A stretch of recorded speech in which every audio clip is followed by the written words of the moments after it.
اور اس کے مستقبل سے جو ہے مایوسی، اس کا بھی آخر میں انہوں نے ذکر کیا کہ نہیں رائی برابر ہمیں شک نہیں کہ ایک دن یہ نظام دنیا میں رائج ہوگا۔ جیسے آج رات کے بعد سورج نکلنا ہی ہوتا نا، یہ انسان بے شمار ٹھوکریں کھا کر آخر پناہ لے گا اسلام کے ساتھ۔ جی تحریر اتنی واضح ہے کہ اس میں کوئی شک و شبہ کرنے والی بات ہی نہیں ہے کہ دو رنگی جو ہے نا وہ کسی صورت میں اسلام میں گوارا نہیں ہے۔ ایک ہی دین، ایک ہی مذہب، ایک ہی طریقہ زندگی کے بارے میں جو ہزار خیال ہے، جو الوہیت ہے، انسان کا تیار کردہ نہیں ہے، اللہ کا۔ اب اللہ کے دیے نظام میں نعوذ باللہ کبھی اس میں کوئی کوتاہی کمی نہیں ہو سکتی، خامی نہیں پیدا، کوئی خامی نہیں ہو سکتی۔ اس لیے سراسر جو ہے نا وہ جس طرح مجھے وہ شعر یاد نہیں ہے کہ یا سراسر کیوں جا فلاں ہو جا، درنگی چھوڑ دے یک رنگ ہو جا، سراسر موم ہو یا سنگ ہو جا، سراسر موم یا سنگ ہو جا۔ تو یہ موم کرنے والا دین ہے ہمارا، سنگ کرنے والا نہیں ہے، اور دو رنگی اس میں کسی طور پر قابل قبول نہیں ہو سکتی۔ جو بھی معاملات ہیں کسی زندگی کے ہمارے معاشرتی معاملات میں دیکھیں، شروع سے لے کر یعنی پیدائش سے لے کر آخر موت تک جو ہے نا تمام معاملات جو ہے نا ان کے بارے میں جو دین میں وضاحت ہے وہ ایک ہی رنگ میں ہے، اس میں دوسری کوئی دو رنگی نہیں ہے۔ کوئی کاروبار ہو، تجارت ہو، ملازمت ہو، شادی بیاہ ہو، کوئی بھی معاملہ اس میں تمام تر میں دین نے ہمیں ایک رہنمائی دی ہوئی ہے، اس رہنمائی کو چھوڑ کر نئے نئے راستے اختیار کرنا اس کی کوئی گنجائش نہیں ہے۔ یہ جاہلیت اور اسلام کی امیز جو ہے نا، جس سید صاحب نے کہا تھا تیرا دیر،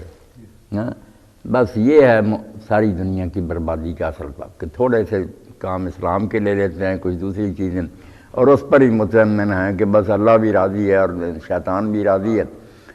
اور ہمارے دانشور بھی چاہتے ہیں کہ جاہلیت اور اسلام کا کوئی آمیزہ تیار کر لیا جائے، ان کو بھی راضی رکھا جائے۔ تو سید صاحب نے بڑی پیاری بات کی، جس طرح شرک ناقابل معافی جرم ہے، بالکل شرک کے برابر کی یہ بات ہے کہ اسلام اور کفر کو ملا کر ایک نیا ہی ڈھونگ رچایا جائے۔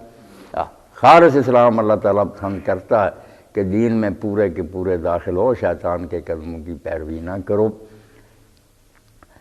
دین اسلام کو کفر سے اتنی نفرت ہے، اور مسلمان کے اندر اتنی نفرت پیدا کرنا چاہتا ہے کہ تو سوچ بھی نہ کہ ان کے اندر بھی کچھ اچھی باتیں، یہ بالکل چھوڑ دے۔ اسی لیے تشبہ بالکفار پر جو اتنی سختی حضور نے فرمائی کہ جو کفار کی کسی بات میں نقل کرے گا نا وہ انہی میں سے ہو، اب بھی اس کا رجحان کفر کی طرف ہے، اس کو تو ایسے اتنی نفرت ہونی چاہیے جیسے آگ میں کوئی شخص نہیں پڑنا چاہتا، اس طرح وہ کہا کہ کفر کی طرف لوٹنا دوبارہ آگ میں چھلانگ لگانے کی بات۔ حتیٰ کہ عبادات جو دین کی باتیں ہیں اور ہم نے صرف اللہ کے لیے کرنی ہے کہ نماز پڑھنی اللہ کے لیے، مشرک سورج کو سجدہ کرتے ہیں تو ہم تو اللہ کو کریں گے، مگر صرف ان سے نفرت دلانے کے لیے کہ جو اوقات ان کے ہیں نا عبادت کے، سورج نکل رہا، سورج سر پر ہو، سورج غروب ہو رہا، اس وقت میں تم نے اللہ کو بھی سجدہ نہیں کرنا۔ دیکھنے والا کہے گا یہ بھی مشرکی ہیں، ان کے ساتھی ہیں۔ ایک پوری کتاب جو ہے امام ابن تیمیہ رحمۃ اللہ علیہ کی، اب ترجمہ بھی ہو گیا، ہر بندے کو پڑھنی تھی، اقتضاء الصراط المستقیم مخالفۃ اصحاب الجحیم، کہ سیدھا راہ جو ہے نا صراط مستقیم، اس کا تقاضا ہے کہ اگر یہ سمجھنے تمہیں آ گئی ہے تو جہنم کو جو جا رہا ہے اس کی تمہیں ہر بات میں مخالفت کریں گے۔ اسی میں انہوں نے عیدیں جو ہے میلاد وغیرہ سب کا ذکر کیا کہ ان میں کیا دیکھیں کہ یہ محبت رسول کی بنا پر کہتے کہ جس طرح وہ اوقات جو تھے مشرکین کے ان میں ہمیں روک دیا گیا، یہ طریقے ہیں کفار کے کہ یوم میلاد مسیح منا رہے ہیں، کرسمس ڈے، اسلام نے اسی لیے ان کو چھوا نہیں۔ ہاں، اور اس کا سب سے بڑا ثبوت کہ آج تک کوئی یہ فیصلہ ہی نہیں کر سکا کہ رسول اللہ کس تاریخ کو پیدا ہوئے، کوئی مہینہ تک نہیں پتہ چلا، باتیں ہی ہیں کہ شبو یہ مہینہ تھا، یہ نہیں، نہ وفات کا ہی پتہ چلا، اسی لیے کہ یہ اللہ اور رسول کا منشا ہی نہیں تھا کہ لوگ پیدائش اور موت کے دن مناتے رہیں۔ ہاں، بس عیدیں بھی دو دیں تو ان میں چوتھائی سب کسی شخصیت کا کوئی دخل نہیں، آپ رمضان کے روزوں سے فارغ ہوئے ہیں، میدان میں نکل کر شکرانہ ادا کریں،